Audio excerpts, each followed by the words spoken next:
At our engagement party, she joked. I'm marrying him for the money, obviously.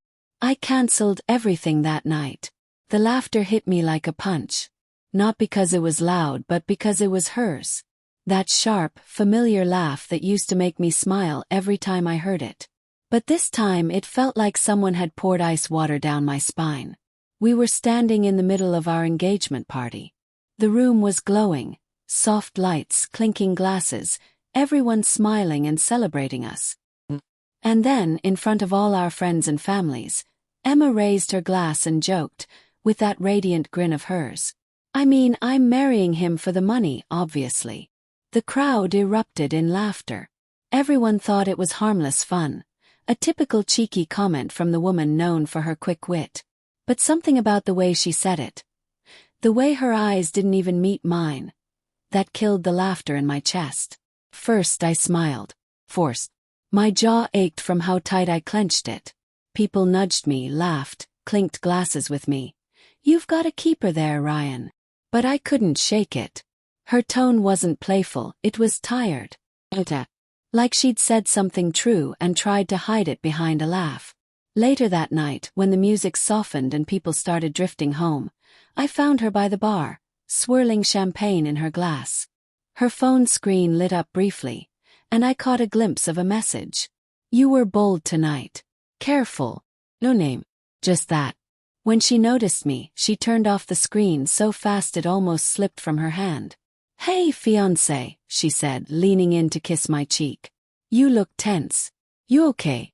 I'm fine, I lied. Just thinking about your joke. She chuckled lightly. Oh, come on, don't tell me you're mad about that. It was a joke, Ryan. Everyone laughed. Yeah, I said slowly. Everyone did. But I didn't. When we got home, I couldn't sleep. She fell asleep quickly, her back turned to me. I stared at the ceiling, playing her words over and over. I'm marrying him for the money. It wasn't the kind of joke she used to make. Emma used to tease me about how I worked too much, how I never took breaks, how I'd probably bring my laptop to our honeymoon.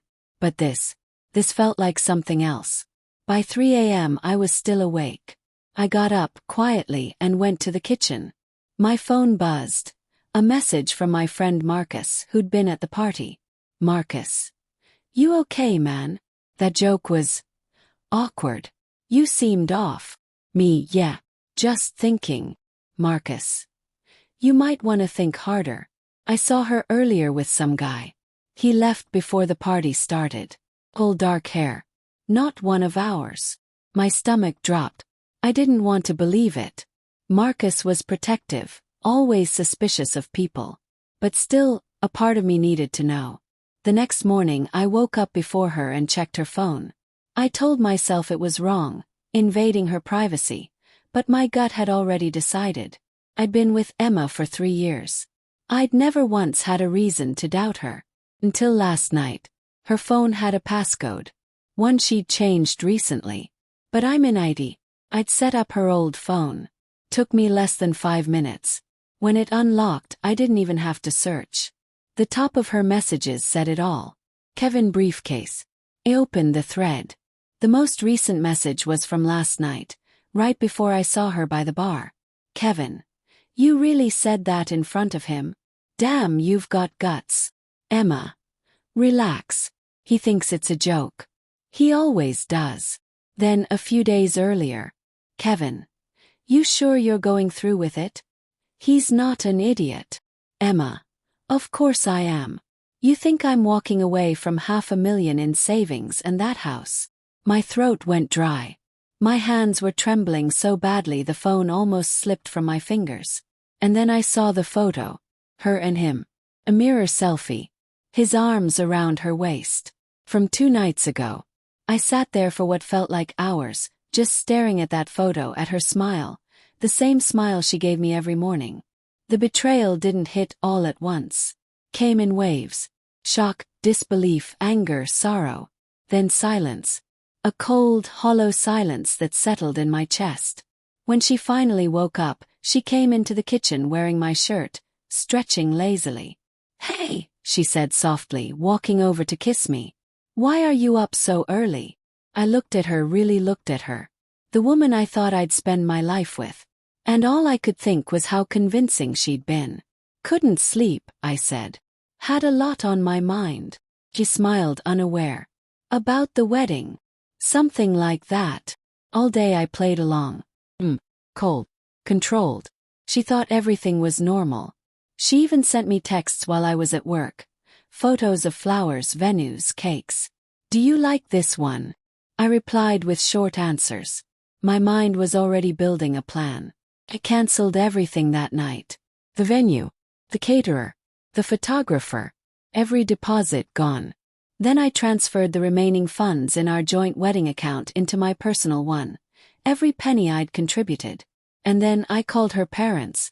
Mr. and Mrs. Clark, I began, voice steady despite the shaking in my hands. I think you should know your daughter won't be getting married. Her mother gasped. What happened? Did you too? She's been cheating on me, I said simply. And it's not a mistake. It's been going on for a while. I've got proof.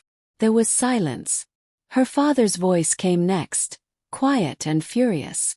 Ryan, are you certain? I wish I wasn't. When I got home that night, Emma was sitting on the couch, wine glass in hand, TV on low. Hey babe, she said, smiling. You're home early. I cancelled the wedding, I said. Her smile froze. What? I cancelled everything, I repeated, walking past her to the dining table. I dropped her phone there, screen on, open to her messages with Kevin. Her face went pale. Ryan, it's not what you think. Really? I snapped, my voice rising. Because it looks exactly like what I think. You've been lying to me. 4 months. Tears welled in her eyes, but I didn't buy it. Ryan, please, You joked about marrying me for money. In front of everyone. I thought maybe it was a bad joke. But no. You meant it. You meant every damn word. She shook her head violently.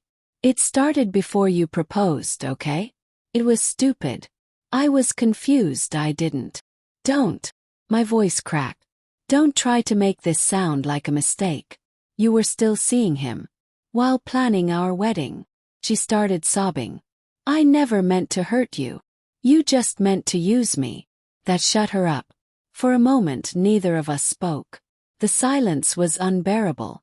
Finally she whispered. I did love you, Ryan. No, I said quietly. You loved what I could give you. There's a difference. She reached for me but I stepped back. Don't touch me. I can fix this. You can't fix something that was never real. She broke down then, crying so hard she could barely breathe. But I didn't feel sympathy. Not anymore. Felt empty. I walked to the door, opened it and said, You have until tomorrow to get your stuff. I'll have the locks changed after that. Please, she begged. Don't do this, I'm sorry, But I closed the door behind me.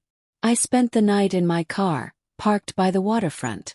The same spot we used to come to when we first started dating. I sat there for hours, staring at the dark waves, trying to understand how love could turn into something so cruel, so cold. The hardest part wasn't the betrayal. It was realizing how blind I'd been. How I'd ignored the signs, the sudden phone calls, the late work nights, the emotional distance. I wanted so badly to believe she was still the woman I fell for that I ignored the truth right in front of me. Weeks passed. She moved out quietly, no drama. I heard she tried to reach out through mutual friends, but I never responded. What was there to say? Marcus dropped by one night with a couple of beers. We sat in silence for a long time before he said, You did the right thing, man. He nodded. It doesn't feel like it. It will, he said. Someday. I looked out the window at the city lights, remembering how she used to rest her head on my shoulder during nights like this. I don't know if I'll ever trust anyone again, I admitted.